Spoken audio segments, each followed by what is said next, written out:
Tokolasy tokovavy anterina ny araba zay efa narosiny tojora be faritra tao anatin'ny fampalamavoto tonga soa isika rehetra tao anatin'izao fandarana l'invité du jour izao zay tena ifatoantsika moa ny makasika ny tanora ny hoavin'ny tanora ihany koa tontolon'ny fampianarana amin'ny ankapobeny rareo amin'ny impétition no vahintsika misy roa izy ireo menadara isika voalohany aloha ny andriambavilanitra ho amin'ny ity alina ity ramatoa Vanina Ranavison zay mpandrindra eo anivon'ny impétition miarabanao tompoko ary manasanao androso atefitrano ary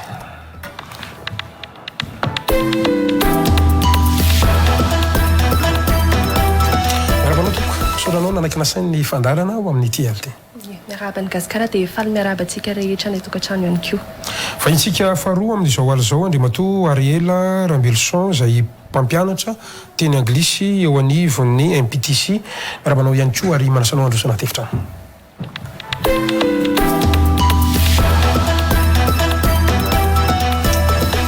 miarabanao gasikara dia faly miarabantsika rehetra ny tokantrano ihany koa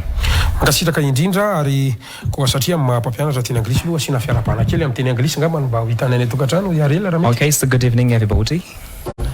Ya, araka zany dia sainam-piavantsika rehetrarehetra anaraka ny fandarana hatramin'ny farany ho amin'ity alina ity izay resantsika moa araka nambarako teo ny tontolon'ny tanora eo ihany koa ny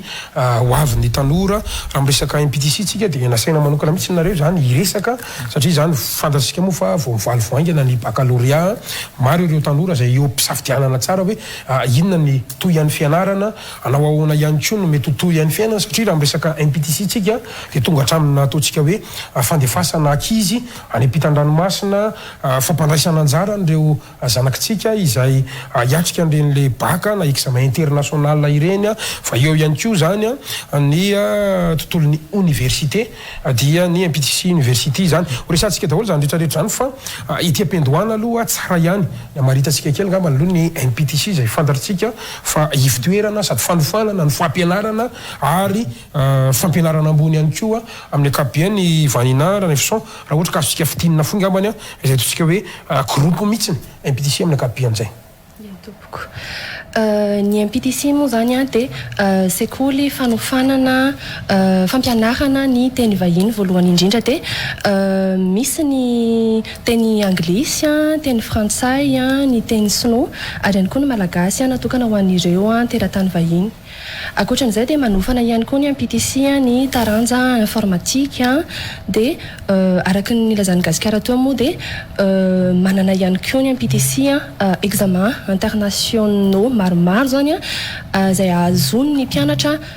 certificat internationaux zany hoe eken'ny zao tontolo zao zany dia misy karazany maro izy ireo mety mbola voaboasitsika rehefa avy eo dia akoatran'izay dia manampy ihany koa ny impétition ho an'ny mpianatra indrindraindrindra ireo zay vao nahazo baccalauréat amin'ny fandefasana ny zareo manohy fianarana any ampitan-dranomasina anisany mampiavaka ny impétition moa zany dia firenena amin'ny teny anglisy daholo no miara-miasa aminay dia toy ny Angleterre, États-Unis, Australie, Japon dia akoatran'izay manana ihany koa ny impétition ny atao hoe bac canadien zany bac canadien natokana ho an'ireo zay mbola tsy manana ny bac azona bac canadien le izy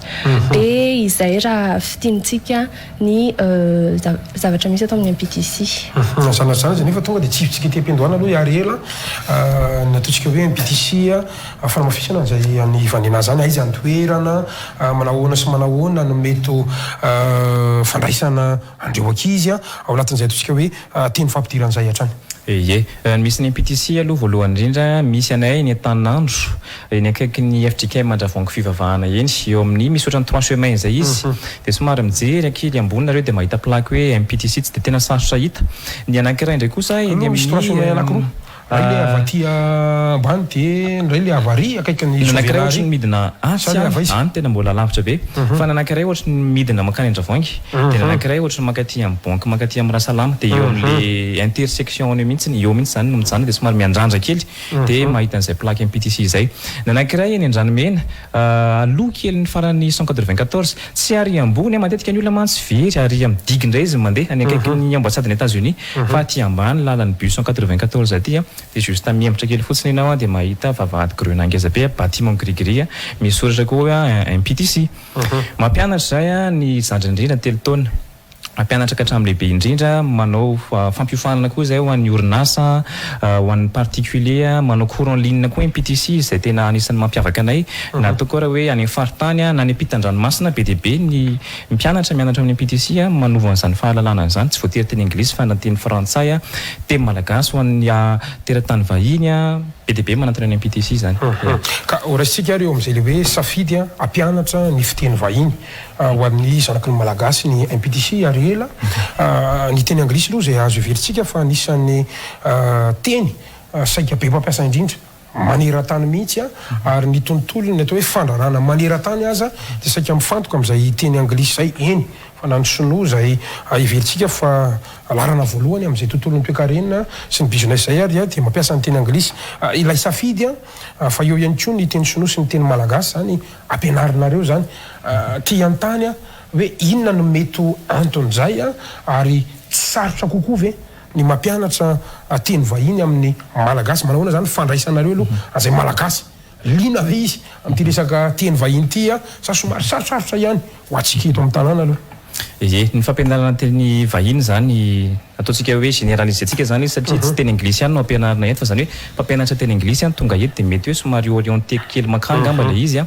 Ny fampianarana teny vahiny ataoko hoe tsy voandroany ngamba antsika no hoe mianatra an'izany teny vahiny zany fa efa taonany maro misy foana ny teny vahiny. Nanontany nao gasikara hoe tsy sarotra ho antsika malagasy ve mianatra an'izy io. Ny amaliko an'izay ngamba dia zao ny olombelona tsirairay aloha samy manana ny capacité intellectuelle-ny, samy manana ny fomba fandraisany sy fomba fianarany zavatra anankiray, tsy voatery teny vahiny ihany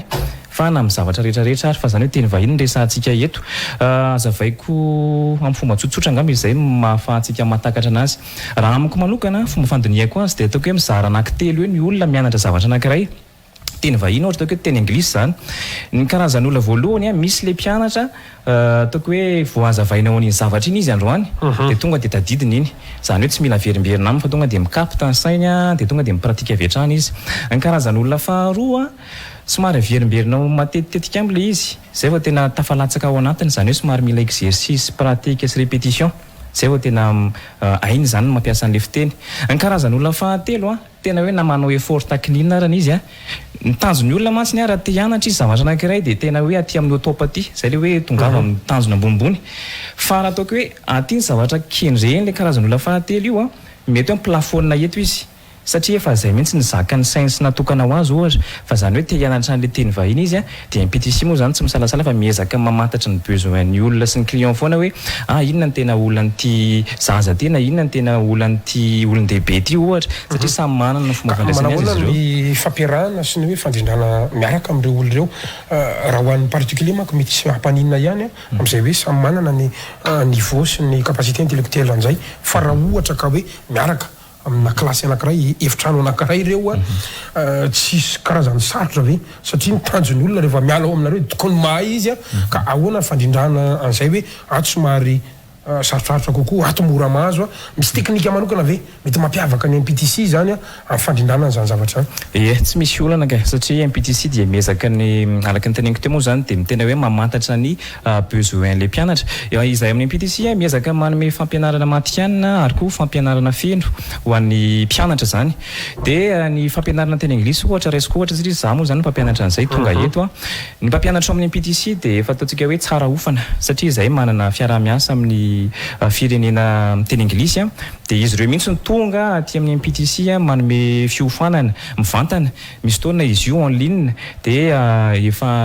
ataoko hoe efa vocation anay mpampianatra mihitsy koa zany le ampianatra ary zay le hoe be dia be ny teny anglisy fa vitsy ny natsoina ho mpampianatra dia matoa le olona na mpianatra n'io zavatra io efa nananotraikefa le izy miampy ny fiofanana samihafa omeny izy tompo-teny dia ataoko hoe tsy sarotra ary be dia be ny efa nivoaka tao amin'ny MPTC. Teratany malagasy avokoa zany sa misy teratany vahiny ihany mampianatra ao anatin'le izy? Teratany malagasy avokoa aloha ny ankamaroany fa misy teratany vahiny ihany koa mampianatra ny amin'ny MPTC University. Sanatry zany nefa vanina tsy maintsy resantsika kely ihany zany ao amin'le hoe safidy mampandrindranao mihitsiny aizany malinany olona kokoa le anglisy ve sa le sinoa manahoana ihany koa zany hoe mbola mampianatra teny malagasy kanefa ny tsika manomboka any karabola ka hatrany amin'ny andeha atao hoe raha tonga faharoa na ny anjerimanontolo aza mbola mampiasa an'izay teny malagasy zay sa hoe teny malagasy inona le ampianarinareo anatin'le izy ihany koa zany hoe ny samy malina ny olona avokoa moa zany ny rehefa mety ho teny vahiny fa ny indrindra ny tena malina ny ankizy sy ny tanora amin'izao dia ny teny anglisy voalohany indrindra ny mahakasika ny teny malagasy indray dia natokana ho an'ny teratany vahiny moa zany ny teny malagasy ampianarinay satria maro ny fatatsika ohatra ireo teratany vahiny izay manao asa ho raisiko ohatra hoe ny asa firotsana eto a Madagasikara dia amin'izay nefa ny ohatra dia mila izy ireo mahafeha ny teny anglisy ao ihany koa ny tompona orinasa izay teratany vahiny ka raha ohatra izy ka hoe miasa eto dia miezaka manamafy an'izay miezaka mianatra an'izay teny malagasy zay ka mahakasika ny teny vahiny ihany no resantsika ary ela ohatrany ahoana mety mampiavaka anareo amin'ireo toeram-pampianarana hafa manahoana ohatra ny resaka accent zany ohatra raha izao zay eo ihany koa ny amin'ny hoe mifantoka kokoa makary amin'ny asa britanika ve sa ary amin'ny américain ve sa ohatrany ahoana satria misy mahasamihafa anazy ihany izy io indrindra fa le accent zany zay somary manahirana tsika malagasy rehefa tena vahiny no miresaka amintsika mba ahafahan'le olona miatrika zany amin'le hoaviny sy le fiainany mihitsiny tsara be misy fanontaniana ary tena efa ela ny andran'izay karazana ataoko hoe fanontaniana zay satria be dia be mihitsy ny mpianatra teny anglisy ny ray aman-dreny no somary sahiran-tsaina zany amin'ny fitadiavana école ampianarany zanany zany io aizany tena tsara satria be dia be le centre de langue zany mampianatra teny anglisy eto Antananarivo dia ny amaliko an'izay ngamba dia zao somary lavalava kely mihitsy izy ty amaliko ny fantany gasikara teo hoe accent britannique ve sa américaine ve sa reo mantsy ny tena base fa raha araky ny jery zao tsika eto amin'ity saina ty antso zao misy Australie misy ina koa Canada zany zao dia efa karazana anglais hafa ihany koa zany hoe accent canadien na accent australien sinsis misy koa mbola accent africain rehetrarehetra zany fa ny ao amin'ny PTC dia narana daholo ny karazana fiteny zany na ny feo satria tsy teny anglisy britanika ihany akory ny teny anglisy eto amin'izao tontolo zao na ny teny anglisy américaine ihany kory ny teny anglisy narana eto amin'izao tontolo zao mahatonga zany dia zao be dia be le ankizy ataoko hoe nazarany tamin'izany fotoana zany influence tamin'izany hoe anglais américain zany dia hoe mba te speak dia tena ohatry ny américaine rehefa miteny sinsisa zany dia nefa ny tena olako misy fotoana mba manao pratique ihany mihaino BBC sôry zany fa tsisy zavatra azoko mihitsy nankely arany dia eo zany mba miezaka manontany tena hoe fa maninona ny lelako zany somary ohatry ny aingana be amin'ny teny fa nefa maninona ny sofoko ohatry ny somary sahirakirana any amin'ny resaka compréhension dia inona zany tena olana dia nanomboka nianatra ray zany teo le resaka accent britannique dia ny ao amin'ny PTC zany ianarana izay anankiroa zay na ny accent britannique io na ny accent américaine ny accent britannique koa nefa mbola mizarazara be dia be tsy ohatra ny araky ny ahafantaran'ny besiny maro azy ny accent britannique tsy dia be mpalala ny accent britannique tsotsotra tsy dia malaza sy ohatran'izay fa ny accent américaine ny tena voizina ary raha matsikaritra ianao gasikara dia ohatr'izay daholo ny ivo mpampianarana teny anglisy eto Antananarivo indrindrandrindra dia mirona mankany amin'ny teny anglisy américaine avokoa dia zay zany zavatra ataoko hoe message tiako apita any amin'ny ray aman-dreny sy mpianatra teny anglisy indrindraindrindra satria araka antaniko teo za victime zay teo aloha ny lelako aingana be fa ny sofoko somary dokotra be hoe io ny afaka manazava tena antsipriana ary ve ary ohatra hoe inona ohatra ny itovizan'ireo canadiana ny américaine britannique inona ny mahasamy hafa an'ireo ihany koa anatiny mba tsy averan'ny olona satria na tiana na sy tiana dia hoe américain io aloha malaza na le accent na le ianarana hatramin'ny vava aza ny sasany ka io moa samy manana dokam-barotra ka zay ny izantsika hoe andraomy eo amin'ny olona ary marina hoe inona marina no tena tokony ho tsara fantatra na mpianatra na ndray aman-dreny amin'izao somary globalisé kely zany izy ataontsika hoe mahasamy hafa ny teny anglisy britannique sy ny teny anglisy américaine satria ny tena bazo izy izy ateo be dia be ny tena mahasamy hafa azy misy ny resaka grammaire dia efa tsy mitovy aloha ny resaka vocabulaire dia efa samy manany azy misy ny point commun fa misy le tena mahasamy hafa azy dia vahiny mahasamihafa azy iny iny ny tsara ianarana grammaire ozy izy ateo ny resaka vocabulaire ao koa ny resaka prononciation ny resaka accent zany ny resaka intonation sy ny rehetrarehetra ny dialecte moa zany efa tsy resahana ntsony tahaka ny ohatrany eto Madagasikara eny be dia be ny faritra eto Madagasikara samy manana ny mampiavaka azy na fomba fiteny azy dia misy fotoana arany ataoko hoe miresaka amina olona eny an-dalana na maheno olona miteny ino ty izy miteny gasy dia za moa rehefa zatra an'le maheno teny anglisy dia averiko teny anglisy le izy zay côtier kay tiako tenenina zany hoe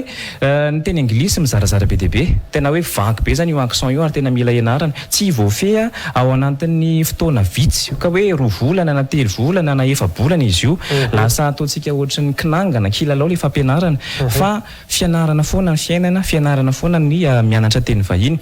nantany moa nateo hoe resaka mahasamihafa azy ohatran'izany dia ohatra fotsiny zao hoe raha resaka anglais britannique ohatra ny resantsika tsy mitovy mihitsy ny accent na ny vocabulaire raha ohatra ianao ka makany Londres makany Manchester United makany Newcastle makany Liverpool sy ny sisa samy hafa reo na dia samy britannique ohatra izay koa ny anglisy américaine ohatra fotsiny Washington Texas Miami New York Los Angeles sy ny sisa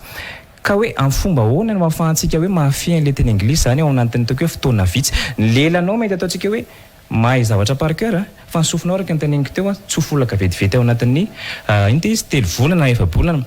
satria mianatra teny anglisy dia mianatra an'ireto karazany reto ao ny writing ny reading listening ary ny speaking zay tena mamaika mpianatra zany hoe tena ispeak matetika zany eo amin'ny sofina somary verivery kely foana mpianatra satria tsy nampianarina azy le karazana accent ireo zany dia maninona ohatra fotsiny tsika hoe misy vazaha tonga eto Madagasikara ataontsika hoe américaine mianatra teny malagasy izy rehefa tonga eto Madagasikara izy ohatra ny eo amin'ny MPTC mampianatra teny malagasy ho an'ny zareo vahiny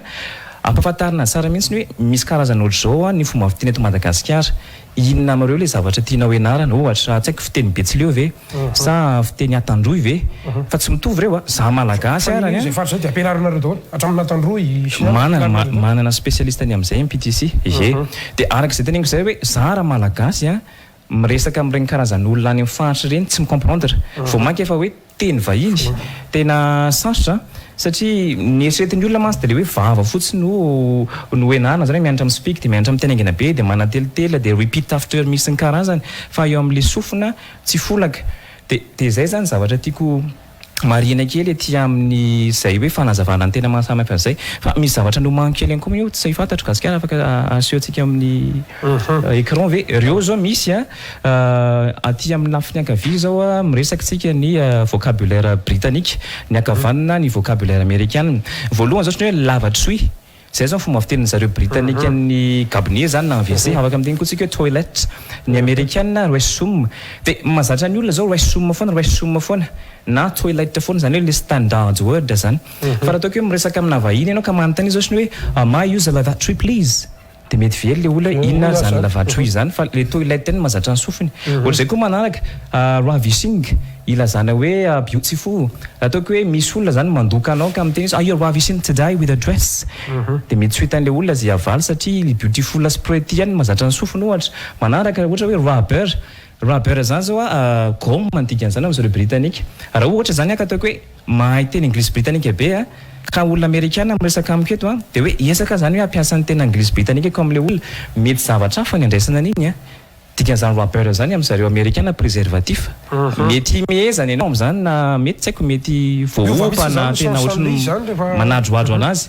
ohatran'izay tena miova mihitsiny dia mila tandremana zany reny zavatra eny fa natao hoe mahay an'ilay teny anglisy za tsy teny hoe mahafehy satria tsisy olona mahafehy fiteny anankiray zany tsika raha tsy mahafehy ny fitenitsika fa ataoko hoe mahay an'ilay teny anglisy dia mahay manavy manavanana hoe amin'ny karazana fotoana tahaka ny inona no ampiasa an'ilay teny anglisy britannique amin'ny fotoana ohatrany ahoana indray any tokony ampiasa an'ilay teny anglisy américaine zany hoe somary polyvalent zany ny mpianatra mianatra amin'ny MPTC satria omena safidy malalaka izy hoe teny anglisy britannique ve sa américaine dia eo amin'izay koa eo amin'ilay hoe teny anglisy britannique américaine zay io zany tsy hoe zay tianao no voafehinao araka ny teneniko teo be dia be ilay izy mirona hoe teny anglisy américaine zao raha mahatsikaritsika na ataoko hoe ianao raha ny gasikara ataoko hoe manao sondage na mitety an'ireny ivitoerana mpampianarana rahavavy ireny mampianatra teny anglisy andramontanina fotsiny nge hoe teny anglisy américaine tahaka ny ahoana ny anaranareo ao tena sura zato isanjato fa tsy mahavoavaly an'izay fanontaniana zay tsy afaka ny teny zareo hoe ny anay teny anglisy américaine avany Californie na ny anay teny anglisy américaine avany Texas ny anarana iato fa de hoe teny anglisy fotsiny de rehefa ohatry misonina ohatry ny américaine fotsiny de ohatry ny hoe américaine zany de rehefa omenao lisininy izy ataontsika hoe teny anglisy britannique izay be dia be ny manamaivana an'le izy hoe mora fa raha metsika lisininy izy miaino an'iny overiny sofiny be dia be mianatra amin'ny MPTC nianatra anglais américain izy rehefa tena mianatra izy mahita le mahasamy hafa azy ve ohatran'izany teny anglisy britannique tena mahazo zavatra vaovao zany le mpianatra eo indray le mpianatra ndray vao mitapa-kevitra hoe ary ohatran'ny tsara kosa le izy ary ohatran'ny te hianatra an'le izy koa de le izy zany tsy hoe ity ny tiako ianarana de tena tsy maintsy ho haiko iny tsy voatery ka hoe za te hanao pilote de tsy maintsy lasa pilote mety sahirana be anaty resaka kajy matematika fizika ohatra fa mety aty amin'ny resaka langue na zavatra littéraire no avanana kokoa de mila fatarina aloha zany hoe inona ny tena tian'le mpianatra voalohany indrindra ary inona tena mety sahaza amin'ny lelany ohatra fotsiny entiko anamafisana zay fanazavana zay efa nisy taona teto aminareo teto tao anatin'ny fampiralamba avao fa eto izy azavaiko misimisy kokoa hoy izy tamin'izay fotoana zay hoe ny fampianarana teny anglisy izy na ny teny vahiny de ohatran'ny choral ihany izy io ao anatin'ny choral ataontsika hoe misy olona 50 na misy olona 30 ao ireo olona samy manana feony avokoa misy ao ny basse deuxième voix troisième voix ny première karaha za ohatra ny chef de chœur tsy afaka ite mihitsy andao tsika rehetra tonga de basse daholo andao tsika rehetra tonga de deuxième daholo fa mety manana ny tena mampiavaka azy le olona anankiray mampahalaza anazy izy de ohatr'izay koa le fianarana ny teny anglisy zany tsy afaka forcena hoe tsinga de américaine adolo tsika rehetra na tonga de britannique adolo tsika rehetra ato fa samy manana ny anitra mampiavaka azy ireo ary izay ny zavatra tokony fantatry ny mpianatra zany hoe inona ny zavatra tiany inona ny zavatra mety amin'ny lelany fa tsy hoe ka satria na américaine de tena iteny an'ity hianatra an'ity na britannique de tena hianatra an'ity za fa araka ny teneniko teo hoe isika manana ny capacité d'intellectuel atsika isika tsirairay avy mety aty amin'ny ambony aty ny zavatra tiana hotratra fa mety ianao mety miplafonny eto ambony eto ohatra ny teneniko hoe raha misy fiara zao tsika mandeha 240 km/h ny tena farany de andeha mafy be ohatran'iny nefa le mpitondra ohatra tsy afaka tsy maintsy misincline eo iny aiguille iny de ohatran'izay ohatra anankiray koa hoe ataoko hoe za zao ohatrany hoe tia mihira be ataoko somary mety misy mahay mihira nareo ny atokantrano eo ny tia miresaka hira zay mantsy ny ataoko hoe exemple manakaikaiky amin'ilay izy satria misy resaka accent io narona resaka feo zany resaka lantepeo de ohatra hoe za zany tena tia ataontsika ohatrany hoe marche 4 be mihitsiny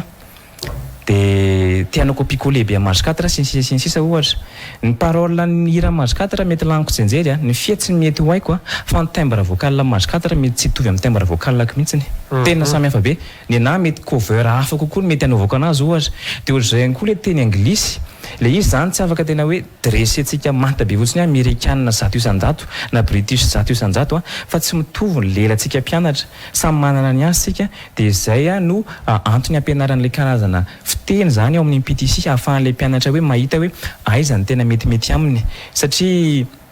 raha vao diso safidy ny olona anankiray de eo mahatonga anazy hoe ohatrany efa nianatra anglais any nandritra ny taona maro fa ohatrany tsy mety misonina mihitsy ka satria tsy nampianarina azy le izy fa nataon'le repeat after me fotsiny tsy fantatra hoe teny anglisy américaine vaiza tokoa teny anglisy britannique vaiza tokoa le tena ianarany de zay ny tena anisany hoe zavatra hitako tsy ampy zany eto amin'ny Madagasikara indrindra eto Antananarivo amin'ny resaka fampianarana teny anglisy satria de globalisé tsika fotsiny izy ataontsika hoe tsika satria tsy mahalala afa-tsy ny américaine tsika de le britannique somary délaissé kely de plus koa nefany le teny anglisy américaine tsy fantatra hoe teny anglisy américaine vaiza avy any atsinanana ve sa atsimo fa de mianatra fotsiny le mpianatra de ohatra manakaikaiky an'le américaine izay de ohatra tsika manao an'izay mantsy mety any amin'le fotoana ihany koa fa azo eritseretina aveo ohatra satria anao resaka zany hoe base ny britannique sy ny américaine zany hoe fofembo ohatra zany hoe ao anatina fotoana salam zao na fiatrandro na volana salam zao fofianao aloha mibasy mbola te hanao ianao de zao ndray somary milalindalina afezana zay karazany rehetra na ny américaine fotsiny aza rozy ianao mbola misy maro be samy hafa ka na le basy fotsiny ary ohatra mialo amin'ny MPTC izy zay le tanjony afaka miresaka amin'ny vahiny ve izy mahazo zavatra teneny vahiny ve izy satria ny olana ho an'ny malagasy de miteny izy tavavoaka fa neny izy tena very indrindra zany moa ka tafiditra ao anatin'ireny hoe na mijery horonan-tsary vahiny fotsiny aza amin'ny fiteny anglisy de fa misy fotoana ianao very kely fa farafaratsy mba mahazoazo resaka ihany ve tafavoaka ve zay zavatra zay. Ny fianarana teny anglisy aloha zany mazava ho azy a mila finiavana, mila tia an'le izy ianao, zay ianao vao afaka ataontsika hoe mahay a sy afaka mandray an'le base. Fa misy olona ngeka ohatrany hoe forcena fotsiny izy hianatra an'le langue tonga ao amin'ny MPTC. Ny ao amin'ny MPTC a indrindra moa zany za rehefa mampianatra an'le izy mandritra an'le fotoana voalohany eo anakao mampianatra iny dia tena manadiady mihitsiny a hoe inona ny tena antony ianaranareo amin'le teny anglisy, inona ny objectif anareo a sy manana tena hoe tanjona mazava ve nareo antony ianarana teny anglisy sa hoe vita mibaka dia tsisy atao fa dia hianatra langue aloha. Be dia be mantsy matetika ianao zay a. Ny sasany indray ohatrany ka satria tia hianatra ny ivelany dia ilaiko ny teny anglisy. Ny sasany indray mety hoe ka satria ilaiko amin'ny asako le izy a dia tia hianatra teny anglisy a. Ny sasany indray moa dia hoe ka satria ny dadanay sy ny mamanay ny naniraka anay dia ilaina le izy dia manianatra teny anglisy a. Ny fomba fianaran'ireo karazana olona ireo a ny teny anglisy tsy mitovy ny fomba fandraisan'ireo. Raha ataoko hoe ianao zao gasikara irahana mianatra teny anglisy ao amin'ny MPTC satria ataoko hoe mipetrapetra-potsiny any an-trano, misy olona anankiray eo tena manana fahavonona hianatra teny anglisy, tsy mitovy ny fomba fandraisanareo ny fianarana izay teny anglisy izay. Ianao ohatrany hoe niterena dia tsisy finiavana mihitsy ny ao anatin'izay, ka na ataoko raha hoe omenanao ny efa-bolana, omenanao ny enim-bolana, tsy ho ampy anao iny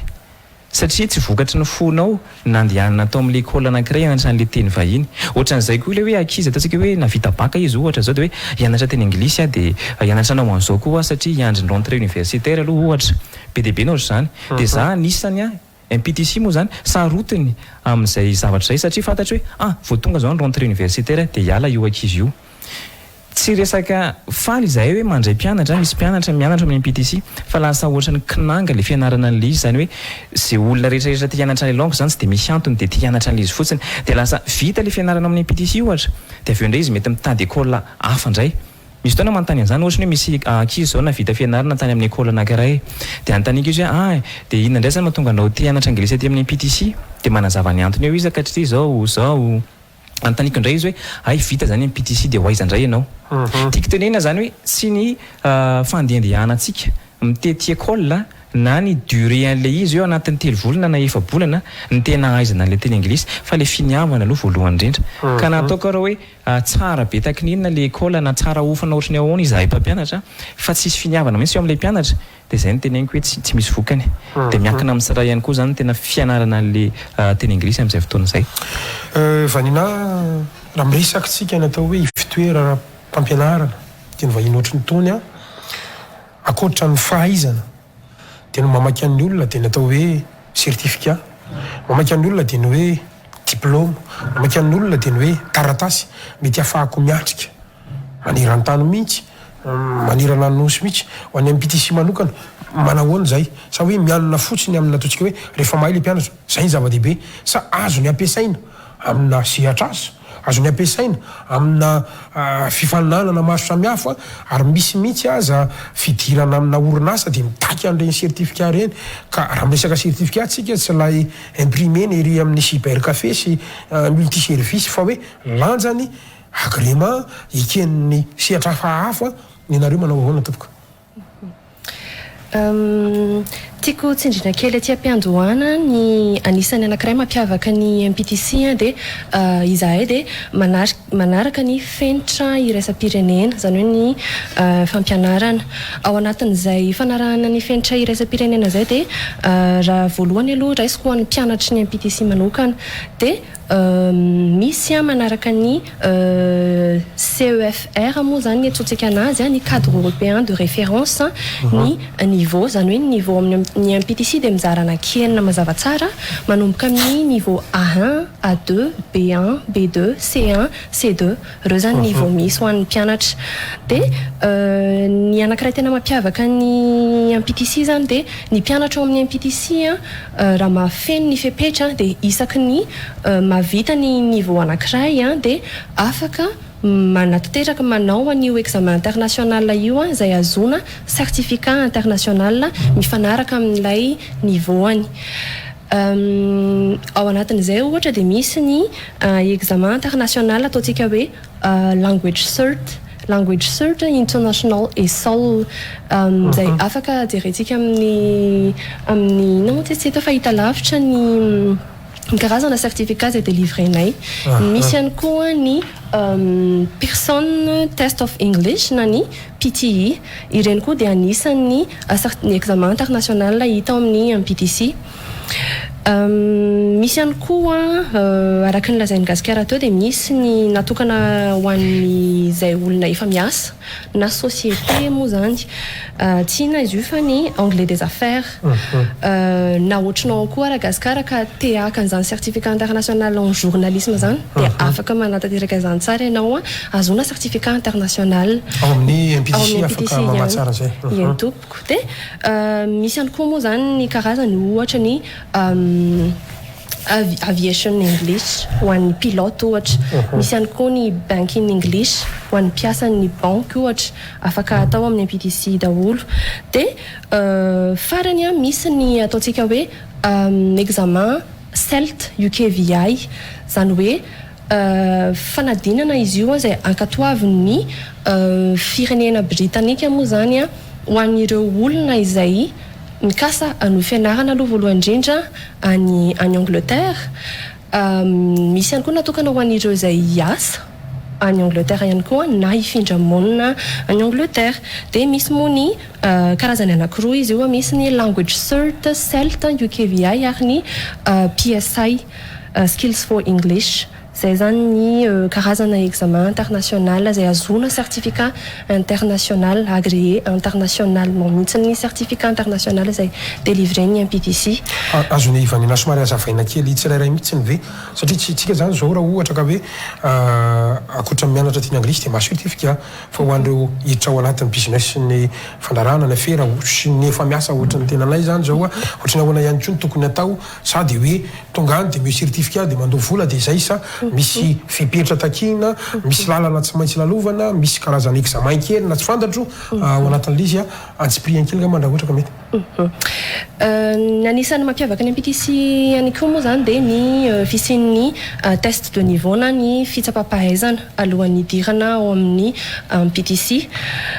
misy karazany anankiroa ny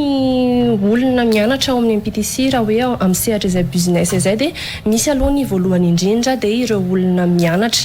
mbola te hanamafy ny fianarana efa ny fahaizana efa ananany izy dia mbola mianatra rehefa vita ny fianarany dia miroso amin'izay fangalana n'ilay certificat international izay izy dia misy moa zany faharoa ny mila n'ilay examen international fotsiny izy mba ahafahany ozy atao hoe miasa any ivelany ohatra na ihany koa hoe hiasa eto toerana ihany dia amin'izay fotoan'izay zany le examen international fotsiny indray no ataony ato amin'ny MPTC fa afaka izy hoe tsy mandalo amin'ilay fampianarana mazava tsara mihitsy ny ao anatin'izay manao ahoana fotsiny ny tsaiko sa tsy azo resana resabola ohatra manoloana an'izay zavatra zay raha azo resana angamany ny resaka saram-pampianarana dia efa natao tena natao mirary dia samy manana ny sarany moa zany ny cours tsirairay atao amin'ny MPTC fa ny tsara angambany raha ohatra ka hoe liana amin'izay ny mpijeritsika dia manantona any amin'ny centre MPTC Andranomenana MPTC Antaninanitra eny ary verenantsika eo any reny fampianarana teny vahiny reny any fa zay ny lazantsika hoe raha ohatra ka miresaka tanorytsika androany dia izay le hoaviny zay mihitsiny be dia be ny malagasy manam-pandrina zany hoe anofianarana ny ivelany zany be dia be ny ray aman-dreny mba maniry hoe ary efa tsy lasa ihany dia aloha ny ankizy mba alefa ny ivelany ihany ary fantatritsika nefa ny fahasarotana ray eo amin'ny resaka lafiny ara-taratasy eo amin'ny resaka hébergement eo ihany koa ny resaka fisafidianana fianarana rehefa tonga ny ivelany ihany tsy resantsika ny resaka hoe borsa omen'ny fanjakana fa tena hoe safidiny le ray aman-dreny anohy fianarana ny ivelany ioatra andreo eto an-tanindrazana manao ahoana ny tsika ato amin'ny MPTC zay mandefa ankizy ihany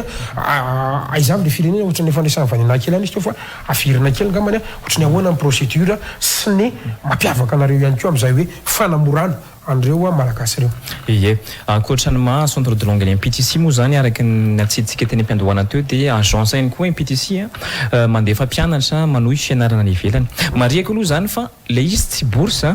tsy bourse le izy raiky nytenenao teo meny fanjakana fa fanampiana le izy ataony MPTC ho an'ireo mpianatra zany izahay zany a karazany tetezana anankiray manamora zany zay le izy zay mampita an'le mpianatra miala eto Madagasikara makany ivelany ohatrany hoe io zao a Canada araka nytenenina namatsika teo a inona koa Australia UK Japon zay izay ireo ny tena firenena ary firenena miteny anglisy avokoa fa tsy misy miteny frantsay no andefasan'ny MPTC mpianatra eo amin'ny resaka procédure MPTC aloha zany manao ny traduction rehetrarehetra ny document ny noty amin'ny teny anglisy tafiditra ataony MPTC zay zany hoe ny mpianatra tsy mieritreritra an'izay intsony fa dia anjaran'ny MPTC manao an'izay MPTC ihany koa no manara-maso sy ataoko hoe mikarakara ny antota-taratasan'ilay mpianatra ohatra hoe ny visa dia MPTC no manao an'izay MPTC zany no manakaiky ny mpianatra mianga eto Madagasikara mandra-pahatonga ny visa zany rehefa mivoaka ny visa dia ny hébergement ny université ny rehetrarehetra dia didiny MPTC daholo ihany koa satria izahay efa miara-miasa amin'ireo firenena ireo dia izahay no miresaka mivantana amin'le université zany amin'le misy an'le filièran'le mpianatra anjaran'le mpianatra zany miteny zany ianatra an'ity izahay karaza manao inscription le ankizy ihany mihitsy zany tena zay voalazanao mihitsy afaka manome soin ihany le mpianatra hoe za te hianatra amin'ny université iry dia ahoana ny atao dia izahay no manoro hoe izao avy ny mila ataonao ohatra hoe ianao mila manana IELTS ianao mila manana TOEFL ianao satria izao ny takin'ny mpianatra dia amin'ny MPTC manao ny cours préparatoire an'ireo ihany koa manao an'izay izahay dia ny anjaran'ny mpianatra zany dia matoky ny MPTC satria izahay no mandray an-tanana fikarakarana anazy mianga eto Madagasikara mandra-pahatonga anazy ihany ny fitsenana anazy ny rehetrarehetra dia anjaran'ny MPTC avokoa anananareo antoka velisy so sanatria tonga any le ankizy dia tsy voaray tampoka na tsy fantatro inona zany mety hoe antoka menareo an'le ray am'rezy misy manaraka antsika am'izao tonga dia tapa-kevitra andehirery ary ataoko maika fa misy manampy inona ny antoka zay nila zatsika raha ohatra ary ve ka tsy anananareo relation ohatra ve le université anankiray na lay sekoly anankiray dia mety foana ve ahoana ny capacité de négociation any MPTC manoloana an'ireny sekoly any ivelan'ireny garantie ve 100% le ankizy sa tonga mbola misy test de niveau koa ka mety tsy ho tafiditra tampoka sy ny salan'izay mazava ho azy azo antoka fa kosa misy ny fepetra na ny condition zany takin'ny université tsy MPTC no mitaky an'le izy fa l'université mandray ohatra fotsiny zao ny resaka noty ny mpianatra arakaraka l'université mandray io ny resaka côté budgétaire zany ho an'ny ray aman-dreny hoe mahavita tsara an'le mpianatra ve satria masiny mety tonga an'le mpianatra fa avy eo mety ilay ray aman-dreny aty an-toerana mety sanatreto atsika hoe sahirana na ohatra zany dia amin'izay fotoana izay tsy anjaran'ny MPTC intsony efa tafita le mpianatra zany efa tonga tany fa izay aloha ataontsika hoe critère zany takin'ny université amin'le mpianatra andeha ho any ivelany satria sao dia misy ny fahasahiranana tampoka ohatra ka miteraka hoe MPTC ohatra zao na mety hoe tsy azo antoka araka n'le sahanao teo le izy dia izay fa efa be dia be ny mpianatra efa nandeha nakany amin'ireo firenena ireo amin'ny lahady zao izy mpianatra anankiray zay nampianariko mihitsy ho any Canada amin'ny fianarana izy mandritra ny 5 taona dia zay foka mame résultat kely ve nareo fana ranaso firohatra zao nefa nalefanareo taiza ary ohatrany ahoana ihany koa sa performance zany mba résultat kely mba hitanareo eto maromaro ny mpianatra efa nalefanay misy ohatra ny mpianatra izay makany Canada santonana amin'izany ohatra ireo mpianatra izay makany amin'ny collège Boréal Ontario misy ihany koa ireo makany amin'ny Niagara College British Columbia maromaro izy ireo izay anaingy amin'ity hamonjy ny fidirana septambra ho avy izao dia misy ihany koa ireo any États-Unis ao amin'ny Monroe College izay maromaro koa zareo no mianatra amin'izao fotoana izao dia tiako marihana kely moa zany hoe akoatran'ny fianarana any ivelany dia raha ohatra zany ka hoe tsy mafeno an'izay fepetra ny tenen'ny Yariela namako teo izay dia MPTC dia manana ihany koa université amin'ny teny anglisy eto toerana zany zay ahafahan'ny mpianatra malagasy manohy fianarana après an'le bac dia rehefa tapitra koa moa ny fianarana ato amin'ny MPTC dia mbola afaka manohy fianarana ny ivelany ihany izy mitonga an'izay. Afaka resanareo kely ary ve hoe ohatrany ahoana ny tokony ataon'ny olona mety misy manam-pandriana dia hoany tsy maintsy hoe hoandreo izay vao afaka baka ve tsy maintsy hoandreo izay ataontsika hoe manana ny mari-pahaizana anglophone ve ohatra sa inavy ngamany ny tsaro fantatra sy ny fipetra rehetrarehetra akoatran'ireo le hiditra amin'ny université nareo koa ve mandefa ho an'ireo le mbola amina lycée sy ny sahala amin'izany ohatra inona ny tokony ataon'ny olona tsaro fantatra rehetra mihitsy makaiza mihitsy izy. Ie.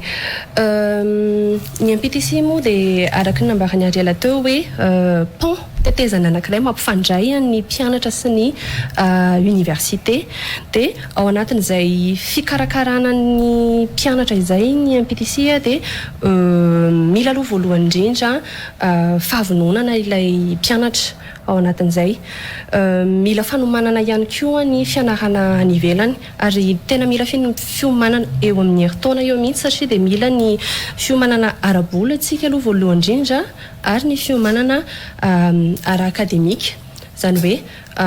feno tsara ve ny fepetra amin'ny resaka ara-bola satria misy ny ohatra ny frais de scolarité izay mbola alohan'ny ray aman-dreny misy ihany koa ny hébergement ny billet d'avion mbola ao anatin'izay dia eo ihany koa ny fiomanana ara-akademika hoe feno tsara ve ny note satria misy moa zany ny condition na ataontsika hoe requirements zay takin'ny université ary ny université dia samy manana ny condition an'ny tsirairay zany hoe nenay mila zay ohatra note plus de 12 ohatra na hoe note plus de 14 dia izay zany dia jerenay miaraka amin'ny ray aman-dreny ary miaraka amin'ny mpianatra ihany koa. Nantany hoe ianao teo hoe misy karazany ve le izy tsy voatery moa zany hoe akizy afaka baka no raisinay hoe zany hoe assistenay amin'le fianarana any ivelany fa misy mizara anankiroa moa zany tsena ny fianarana ho amin'ny système anglophone dia voalohany misy ny undergraduate programs zany hoe ho an'ny licence midina natokana zany izy io ho an'ny mpianatra afaka bac dia anao première année deuxième année troisième année raha manao ao anatin'izay undergraduate programs zay mbola manana safidy koa ny ankizy raha hianatra anao fotsiny izy ohatra dia certificate ohatra ny azony raha hianatra 2 ans izy ohatra any dia associate degree ny azony raha hianatra telo taona izy dia mahazo an'ilay bachelor's degree na ataontsika hoe licence moa zany le associate degree karazana bac plus 2 DDS. Misy indray faharoa ny postgraduate programs zany hoe natokana ho an'ireo efa manana an'ilay licence eto Madagasikara ohatra fa anohy master any ivelany ao anatin'izay fotsiny moa zany tiako mariana kely hoe firenena amin'ny teny anglisy daholo moa zany ilay firenena anananay partenariat dia ny condition voalohany ao anatin'izay koa moa zany dia ny fifehezana ny teny anglisy dia ny MPTC moa efa manomana afaka manomana nireo ankizy ireo amin'ny fifehezana ny teny anglisy misy ihany koa ny examen international zay efa natsidikitsika teo hoe afaka ataony zareo ihany koa satria ny reny koa dia anisan'ny condition anankiray ahafahan'ilay mpianatra manina moa tsitsy tao miditra amin'ilay université ho an'ireo ankizy ilay tsy manana mbola tsy manana ataontsika mbola tsy manana an'ilay baccalauréat indray arany dia manana programme mpampianarana anankiray koa ny MPTC zay ataontsika hoe bac canadienne dia à partir ny classe de seconde moa zany le mpianatra no afaka mianatra ao satria le izy karazana high school mihitsy ohatrany hoe lycée canadienne zany fa ato amin'ny MPTC no mianatra ilay ankizy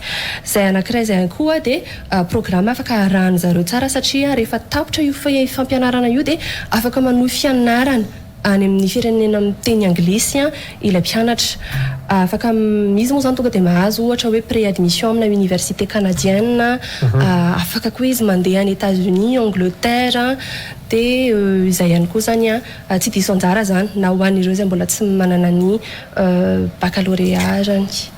Fianonakejy ilay examen international zay fa miloha zay aloha amin'ny matontsika hoe tetezana mampita ozy ariela teo zay le tetezana mampita zay ataovambola ve zay sa hoe tsy maintsy olona vao amin'ny MPTC any ohatra zao zany le tranga métis zany hoe za tsy nianatra atao amin'ny MPTC za efa mampafeny teny anglisy za efa manana ny fipitra rehetra na ara-bola na ara-pahaizana fa mila fanampiana MPTC fotsiny ary efa manana firenena eritreretina efa mety manana université eritreretina dia tonga amin'ny MPTC mba hampio afako m'intégrer ao anatin'io firenena sy université vahiny io dia mampita amin'izay zany MPTC zay ataovambola ve zay sa ohatrany ahoana no mety fandeha afaka mandray tsara anao mihitsy ny MPTC amin'izay fotoana izay ary afaka manampy tsara ny gazikara ny MPTC amin'izay fotoana izay satria moa zany ilay izy karazana hoe service dia misy ny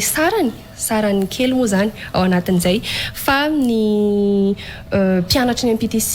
manokana mahazo fianam-bidy atsasabidy zany raha ohatra ka hoe oharina amin'ny mpianatra ny ivelany zany hoe ny MPTC amin'ilay fanampiana izay amin'ilay assistance izay dia misokatra na ho an'ny mpianatra efa mianatra ao amin'ny MPTC na ho an'ny mpianatra avy any ivelany. Mahakasika an'ilay examen international kosa indray ary ohatrany ahoana indray izy io zany hoe tsy maintsy mianatra ao amin'ny MPTC hoe misy an'ilay skola izay namboaranao teo sa inona le ohatrany lycée canadien kely fa raha ohatra indray ka hoe mianatra amina sekoly hafa fa tsy ao amin'ny MPTC kanefa te hiatrika an'izany atao hoe examen international amina io zao manome ohatra zao nareo teo hoe bac canadienne ohatra zao afaka mandefa candidat zany nareo ametraka ny candidature an'ilay ankizy anankiray ohatrany ahoana ny mahakasika an'izay sy ny mety tsara ho fantatra ihany koa. Ny programme canadienne le bac canadienne dia natokana ozy atao an'ny ankizy ao amin'ny classe de seconde première na koa terminale flexible be ilay programme mpampianarana zany hoe afaka ilay mpianatra raha ataontsika hoe mianatra any amin'ny sekoly teny frantsay izy ohatra zany amin'izao fotoana zao dia afaka ataony en parallèle ilay bac canadienne atao amin'ny MPTC amin'izay fotoana izay rehefa tonga ny fotoana angalany an'ilay bac dia bibac izy amin'izay fotoana izay afaka ihany koa nefa izy tena manajanona ilay fampianarana izay ataony amin'izao fotoana izao fa tonga dia miditra ao anatin'le programme fampianarana amin'ny MPTC amin'ilay bac canadienne anisany anankiray tena ny antony ny safidiana ny MPTC ny bac canadienne aloha voalohany indrindra dia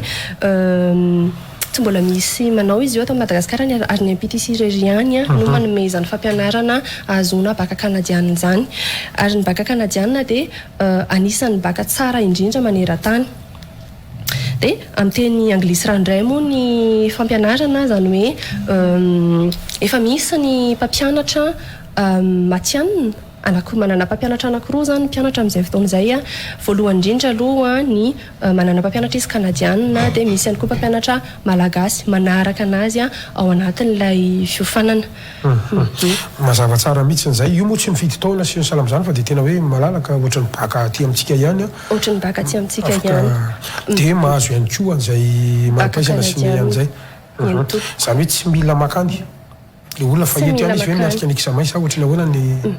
en ligne moa zany le fampianarana zany hoe raha antsika amin'ilay mpampianatra iarahana amin'ny Rosedale Academy izay avy any Ontario dia en ligne daholo ny fanomezana fampianarana ny examen ihany koa dia en ligne avokoa tsy mila makany izy kanefa izy dia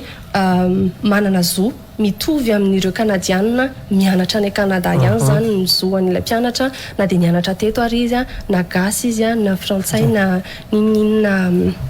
fiafiana misy anazy eny ary tsy maintsy resantsika zany rehetrarehetra zany fa mety misy karazan'olona ihany koa ngery izy menada mety hoe safidy hoe eto Madagasikara ihany no anony fianarana afaka baccalauréat saingy safidy kosa ny ataontsika hoe programme anglophone zany ao anatin'le izy ny MPTC dia manana ny atao hoe MPTC University amintsika mifampiresaka zao ary ela manao ahoana ny rentrée satria araka nambarako teo fa miditra amin'ny ataontsika hoe rentrée manaraka tsika ho an'ny bac malagasy moa vao mivaly inona avy no mety karazana filière ihany koa ao anatin'ity MPTC University ity ary ny fipetra zay takinareo ihany koa mba ahafahan'ireto mpianatra isafidy ihany koa ny MPTC satria amin'ny fotoana mihitsy ny androantsika io eritseretana hoe hoaiza makaiza ny toy an'ny fianarana amin'ny ambaratonga ambony. Ny misy ny MPTC University zany ny MPTC College aloha eny Andranomena so dia tiantsika mantsy hoe variana amin'ny Antananandro fa eny Andranomena ny misy an'izy io ny fidirana amin'ny herintaona amin'ny janvier 2023 zany fidiran'ny MPTC University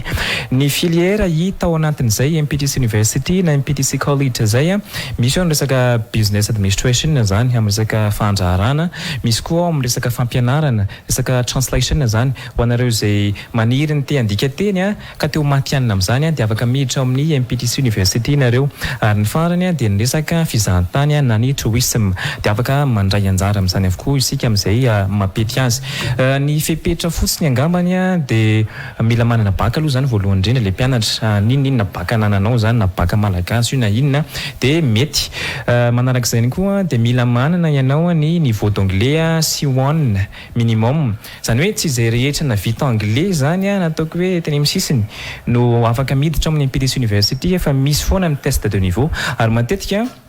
eto ny misy ny ataontsika hoe confusion zany na olana kely izay matetim-pitranga zany misy ny ankizy tsy na miteny hoe anka zay efa navita anglais tary ananina zay efa nianatra anglais tary nandritran'izao dia ahoana zany tsy afaka miditra fa zay hoe MPTC manaraka an'le fiantriraisam-pirenena tsy safidinay zay fa ny ataontsika hoe amin'ny lafin'ny fampianarana matianina sy ny kalitaon'ny fampianarana zany dia manaraka an'izay fiantriraisam-pirenena zay dia manao test de niveau avokoa zany ny mpianatra rehefa te hiditra ao amin'ny MPTC na ny language school tsotra na ny MPTC University zany satria misy zao mpianatra ataontsika hoe tany ivelany izy bito tany Angleterre mihitsy izy io dia miverina izy teto Madagasikara dia niezaka ny hoe anamafy indray zany nanao perfectionnement teny anglisany zany dia rehefa nanao test de niveau izy dia B1 tiako tenena zany hoe ny niveau io zany miovaova satria mety ela tsy ny pratika ohatra le olona anankiray dia mety adinidiny sy ohatran'izay fa io tsy natsy hoe ho constant eo foana ny fahaizana dia izay ny teneniko hoe mila manao test foana zany le mpianatra ahitana hoe atraizany tena niveau an'ilay mpianatra anankiray dia ao amin'ny MPTC koa izay university izay manana zany campus zany ho antsika ohatra ny hoe any amin'ny faritany te hanohy fianarana zany ety Antananarivo na amin'ny language school na mianatra teny anglisy io na ny teny sinoa io na ny teny frantsay na ny ao amin'ny université dia manana toerana izahay ahafahana mandray anareo any amin'ny faritany zany afaka mipetraka ao ianareo ny sakafo MPTC daholo mikarakara an'izay ny fivezivezeny amin'ny lafiny resaka transport dia MPTC ihany koa dia efa manana an'izay dia tsy mila misahirana tsony zany mpianatra hoe aiza indray nipetraka rehefa tonga ty Antananarivo fa manana toerana andraisana tsara zany MPTC ho andreo mpianatra zany ataontsika hoe efa any amin'ny faritany sa efa any amin'ny toerana lavitra miaraka ny Madagasikara. Manahoana ny toerana voafetra ihany ve ny ianareo sa hatramin'ny firy ohatra amin'ny tosaka ihany koa natao araka an'izay lazaiko izay hoe manaraka an'izay kalitaon'ny fampianarana izay dia voafetra tokoa voafetra ho 10 isa zany ny isan'ny mpianatra ao anatin'ny klasy anankiray ohatran'izay ny resaka le ataontsika hoe eo amin'ny lafin'ny programme mpampianarana mihitsy azo mba ambarakely mihitsy ve ary ela satria mety misy zany zao mety tsy mahafantatra hoe mitovy amin'ny eny akatso ihany ve mitovy amin'ireo université privé hafa francophone sy anina fa ity zany anglophone ny programme mpampianarana ohatry ny ahoana ihany koa ny asa fiatsihana examen ny atramina fitaovana asa ny système ve LMD ohatra ny mazatra tsy haiko raha misy tsara hofantatra misy satria mety ny fanazavanao eto ny ampiva hevitra mpianatra anankiray hoe andeha za isafidy an'izay université sy izay programme mpampianarana zay izy ty moa zany Gasikara ataoko hoe raha mitovy an'izay efa nisy teto Madagasikara no mbola ho ataony MPTC any dia zava-poana fiakarana eto aminareo fa matoa zay miakatra eto a dia ataoko hoe zavatra hafa mihitsiny tsy mbola fahita no atolotra omeny MPTC zany ho an'ny mpianatra eo amin'izay programme mpampianarana zay aloha voalohany indrindra dia araka ny teneny vanina teo hoe le CFA izay le programme international zany hoe manaraka an'le ambaratonga zany hoe A1 A2 B1 B2 ka hatramin'ny C2 zany fa tsy hoe tonga dia globalisé antsika fotsiny hoe 3 mois ny zao niveau dia 2 mois ny zao niveau ohatra fa manaraka an'izay raha fampianarana izay avokoa zany dia ao amin'ny MPTC koa be dia be ny mpianatra manontany na ny ray aman-dreny hoe tsy misy boky ve ao aminareo na tsy misy CD na ohatran'izany dia averiko foana ny boky CD zany tsy hoe ratsy manana ny lafitsara ny boky CD fa MPTC dia miezaka sy mikendry amin'le fampianarana ataontsika hoe ambonimbony kokoa mampiasa MPTC mampiasa boky CD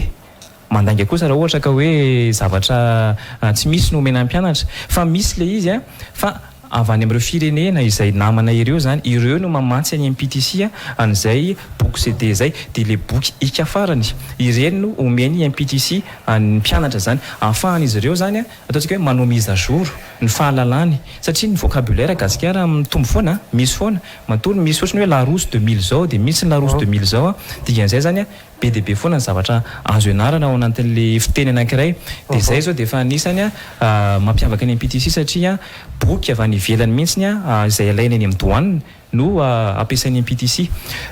tsy mivarotra izay tsy mivarotra boky tsy mivarotra CD satria be dia be ngerina afaka jerena ny internet ary tena zavatra ratsy ao anatin'le izy dia le mpianatra ataontsika hoe mifantoka ao anatin'izay ataontsika hoe internet zay fotsiny izy dia ataontsika hoe borné tsy afaka mivelatra ao anatin'le fianarana teny anglisy amin'ny zavatra maro fa ataontsika hoe mijanona ao anatin'izay fotsiny dia ao anatin'iny internet iny nefa indraindray tsy dia mise à jour fa dia zavatra hitany ao ihany no ny tena ianarana ankoatr'izay ihany koa dia ny lafin'ny présence zao amin'ny MPTC dia efa fingerprint zany hoe efa empreinte zany miasa fa eo ihany le taratasy miara-miasa ireo tiako terina zany hoe manaraka ny findra tsara ny MPTC ary matianina ny fampianarana ao anatiny satria efa tsara ofana ihany koa izay mpampianatra ao anatin'izany misy amafisana kely ve vanam zay MPTC university zay eto koa nampiana kely ny nolazainy namana iary ela teo dia mahakasika ny programme mpampianarana ho an'ny MPTC college zany nanontany moa ianao gasikara teo hoe manaraka ny programme mpampianarana LMD ve ilay fampianarana zany hoe tiako marihana kely moa zany fa misy karazany anakiroa ny fianarana raha ho amin'ny ambaratonga ambony raha izay zany ny système anglisy zany misy aloha voalohany indrindra dia ilay formation universitaire ny etsotsika anazy zany hoe cursus long zany zay manaraka n'ilay LMD licence master doctorat ankilan'izay nefa misy ihany koa ny formation collégiale zany hoe ireo formation pratique et professionnalisante dia aty amin'ilay côté les pratiques et professionnalisantes kokoa zany misy ny isokajijika ny MPTC college izay azona n'ilay bac plus 2 na ilay hoe associate degree mandritra ny roa taona moa zany ny faharetan'ny fianarana amin'izay fotoan'izay ary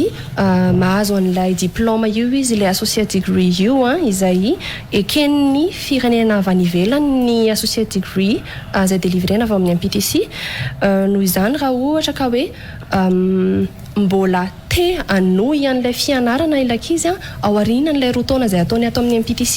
dia afaka manohy izany fianarana izany izy ao anatin'ny université partenaire anay ihany ohatra any États-Unis dia afaka manohy indray izy ohatra zany n'ilay licence maka n'ilay troisième année fa hatreto aloha mbola lay hatreo amin'ilay associate degree zany aloha no atolotry ny MPTC eny ary amarana ny fandarantsika ry izy menada ary tena kasitrako nareo tondra an'izay karazana fampafantaran'izay milohan'ny tena marana antsika aloha ary ela tena risaka ny nataontsika teo izay mpijery moa mbola tsy nahita an'izay tena tany izay mpijery tsy mbola nahita ny vokatra tany ka mba omenao démonstration de force kely aloha zany zay eto hoe io zao lehilahy zao zao mystère zao no ampianatra teny anglisy anay sady karazana teny famaranana moa zany mety fampitinana ihany koa azonao entina mety ho fanetanana ihany koa azonao entina ao anatin'izay ataontsika hoe teny anglisy zay sady enoka ihany koa le accent zany mba ahafantarako hoe ahoana tsara na fandehany ameko an'izay ampampitona kely zay ianao dia avy eo mamarana ny fandarantsika rasiraka ao toka. Okay, so I'm going to speak in English a little bit for that. No problems at all right? So are we looking for a language school at the moment and you're a little bit confused to look for it? So MPDC is there for you. MPDC is quite special and unique because we are very different from the language school that exists in Madagascar because we've got lots of partnership with the outside world, particularly with lots of English-speaking countries and university. And we can offer you as well, an international certificate like that. So apart from that as well, MPDC we have got a university which is called MPDC College, in which you can apply for different subjects such as business English, tourism and education. And I can say as well that MPDC is the great center. Like, it is the right place to learn foreign languages, particularly English, because we can fulfill your need in terms of it, and we can provide you quality English as well as a quality education as well at the same time. And the last but not the least as well, one of the most important things that I'd like to say to you today is that it is like that how British people speak. It is a little bit different from American accent because, lots of people think that British quite easy to understand, it's very easy as well to speak. But, there is a big difference, as I've already talked to before, between the program and, British as well. Sometimes, people that British is not really as popular as American because it's not really the most spoken accent and language in the world, and most people ignore that a lot. So book your seat right away because your places are still available in MPDC, because places are only limited to 15 students per class, because as I already talked to that we are following the international standards. So time is now, and not lose the opportunity because we're going to commence the course on the 7th of September, and for kids it is on the 3rd of September, so you're more than welcome if you join MPDC. So I think that's all about my last word, Gaskia. Thank you so much. Thank you so much. Dawari vanina raha misy teny famaranana izay hoentinao mety ho famtinana ihany koa, mety ho fanetanana ihany koa na misy zavatra fa tokony mbola ampitainy kanefa tsy nantanitsika tato anatin'ny fandarana dia fotoanany izao. Zay moa zany dia mampafantatra antsika amin'izao fa efa misokatra ny fisoratananarana maromaro ho amin'ny fidirana ho amin'ny volana septambra ho avy izao ho an'ny ankizy kely zany hoe manomboka amin'ny 3 taona ka hatramin'ny 9 taona dia amin'ny 7 ny volana septambra ho avy izao ny fidirana dia manentana antsika ray aman-dreny mba handefa ny ankizy ao amin'izany fianarana izany na ho an'ireo mpianatra tranainy na ho an'ny mpianatra vaovao. Dia faharoa manaraka an'izay moa zany dia misy ihany koa ny fidirana ho an'ny 3 volana fahatelo amin'ny ity taona ity dia amin'ny 7 ny volana septambra ny fidirana manaraka dia mbola manentana antsika ihany koa ho avy. Dia ny fidirana ihany koa moa zany ho amin'ny volana septambra ho an'ny programme canadien en ligne dia ho an'ny bac canadien zany dia hatramin'ny farany ity volana ity moa zany fara fisoratananarana dia vonjovonjo efa vitsy ny toerana ary voafetra ihany koa moa ny toerana atao amin'ny MPDC. Aza misalasala manantona ny MPDC eny amin'ny Andramena moa misy anay na Taninandro afaka ihany koa ianareo miantso anay amin'ny la Rantarbiza efa misoratra 033 33 410 88 034 21 410 88. Afaka mitsidika ihany koa ianareo ny tranokala-pifandraisana ao amin'ny www.mpdceducation.com na ihany koa mampiasa Facebook satria betsaka moa ny mpampiasa Facebook. Madagascar Professional Training Center ny anaran'ny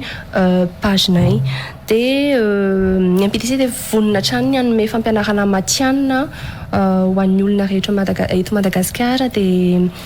tongava maro ianareo mahay no tanjonay. Makasiraka azy menata atao amin'ny akavanantsika ary ela Ramelson izay mpampianatra teny anglisy hitantsika ihany koa moa mbola tanora tanteraka ary makasiraka anao nanaiky nasain'ny fandarana tamin'ity alina ity topoka. Sotranao Gasikara dia akasana ihany koa isika rehetra ny tokantrano nanaraka izao dia tongava ao aminay fa mahafinaritra be mianatra amin'ny MPDC. fa itsika faharoa sady farany avy ato amin'ny akaviantsika kosa fa nina Rana Efison zay mpandrindra eo anivony MPTC. Mankasitraka Gasikara dia mankasitraka ireo mpijery rehetra ihany koa. Isaorantsika rehetrarehetra niaraka taminay tamin'ity alina ity azadimy zany ny manantona na iretanandro na eny Andranomena ianareo eo amin'ny fahitalavitra ihany koa moa ny laharany telefona zay ahafahantsika mifandray aminazy ireo raha toka mbola misy fanampanazavana ilainao na misy fanampanazavana izay somary nalahirana anao tao anatin'ny fandarana dia afaka mandray anao amin'ny fotoana rehetra izy ireo aza misalasala ihany koa mitsidika ny page Facebook ny MPTC Madagasikara Professional Training Center zay no Facebook dia miditra ao zany isika dia afaka mandefa afatra miafina dia mamaly atsika ihany koa izy ireo manolona ny resaka rehetra andresantsika teo na ny examen international na ny MPTC University tsy atigny ihany koa ny resaka fandefana mpiasa sy fandefana mpianatra any ivelany sy ny fampianarana teny vahiny toy ny anglisy ny sinoa ary ny malagasy. Makasitraka anao metraka manapitafary ho manaraka ilay topoka lasy veloma topoka.